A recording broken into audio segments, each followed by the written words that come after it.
బీహార్లో జెండా పాతం what next? ఇది కమల దళంలో వినిపిస్తున్న ప్రశ్న. దానికి ఆన్సర్ కూడా రెడీగా ఉంచుకుంది కాషాయం పార్టీ. వచ్చే ఎన్నికల్లో బెంగాల్లో అధికారాన్ని చేజిక్కించుకోవాలని ఉవ్విళ్లూరుతుంది.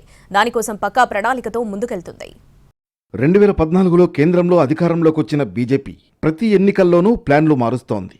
దేశ రాజకీయాల్లో వ్యూహాత్మకంగా వ్యవహరిస్తోంది. నిన్నటికి నిన్న బీహార్ను గెలిచిన ఉత్సాహంతో ఉన్న బీజేపీ వచ్చే ఏడాది జరిగే 5 రాష్ట్రాల ఎన్నికలపై దృష్టి పెట్టింది. అయితే ఆ 5 ప్రధానంగా బెంగాల్పై ఫోకస్ చేసింది. బీహార్ ఎన్నికల విజయోత్సవ వేడుకల్లో తమ నెక్స్ట్ టార్గెట్ బెంగాలేనని ప్రధాని మోడీ సహా బీజేపీ నేతలంతా క్లారిటీ ఇచ్చేశారు. బెంగాల్లోనూ జంగిల్ రాజును రూపుమాపుతామని ఆ రాష్ట్ర ప్రజలకు హామీ ఇచ్చారు మోడీ.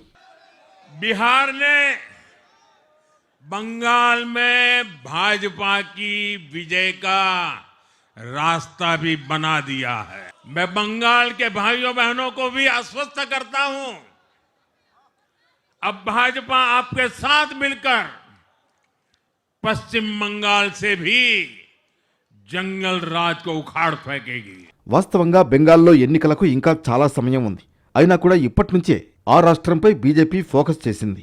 దేశంలోని అనేక రాష్ట్రాల్లో బీజేపీ విజయం సాధించింది. కానీ బెంగాల్ కొరకరాని కొయ్యగా మారింది. బీజేపీ పూర్వరూపమైన జనసంఘ్ను స్థాపించిందే బెంగాలీ శ్యామాప్రసాద్ ముఖర్జీ.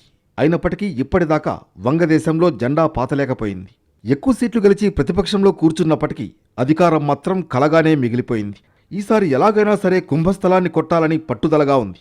అందుకే 6 నెలల ముందుగానే బలగాలను మోహరిస్తోంది. బెంగాల్ను 5 జోన్లుగా విభజించుకుంది బీజేపీ.